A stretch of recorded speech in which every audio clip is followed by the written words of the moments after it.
বিরতির পর স্বাগত। আজ সকালেই তুলে ধরেছিলাম রাজ্যের তাপমাত্রা এবং রাজ্যে কেমন রয়েছে আবহাওয়া, তবে এবার গোটা দেশের কথা একটু তুলে ধরছি।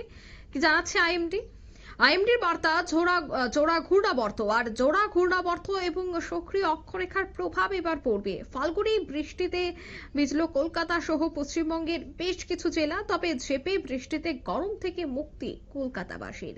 তবে আর কোন কোন জায়গায় বৃষ্টির সম্ভাবনা রয়েছে বিস্তারিত জানবো। টেলিফোন লাইনে যুক্ত হয়ে গেছে প্রতিনিধি সুমন্ত ব্যানার্জি। সুমন্ত, একদিকে জোড়া ঘূর্ণাবর্ত, অন্যদিকে সক্রিয় অক্ষরেখা, কতটা প্রভাব পড়তে চলেছে এবং কোন কোন জায়গায় প্রভাব পড়বে কি জানতে পারছো? আইএমডি কি জানাচ্ছে?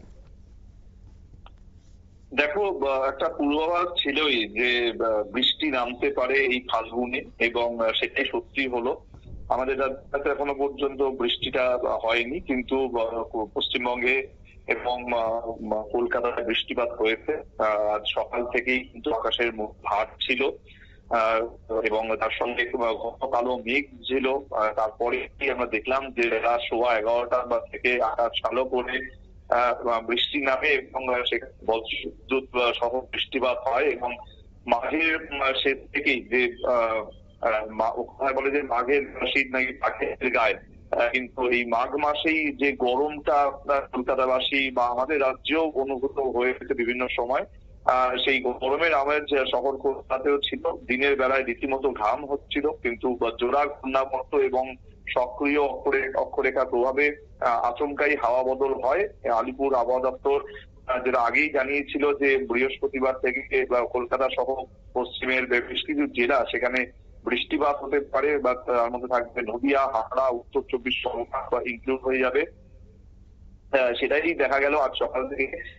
যে বেলা যত বেড়েছে বৃষ্টির দাপট কিন্তু ততই বেড়েছে, এবং এর প্রভাবে শীতের আমেজ যে ফিরবে সেটাই কিন্তু এখন বলা যাচ্ছে না। তবে রবিবার পর্যন্ত বৃষ্টি চলবে বলে জানা গেছে, এবং আজ বৃহস্পতিবার থেকে শুরু করে শনিবার পর্যন্ত যে পরিমাণ এবং ব্যাপকতা তা কিন্তু বাড়তে থাকবে, এবং বিক্ষিপ্ত ভাবে 4 দিন বৃষ্টি হলো তাপমাত্রার বড়সড় কোনো প্রভাব কিন্তু পরিবর্তন হবে না বলে জানা যাচ্ছে। সর্বনিম্ন যে তাপমাত্রা নতুন করে উল্লেখযোগ্য বা কমার সম্ভাবনা নেই এমনটাই মনে করছেন আবহাওয়াবিদরা।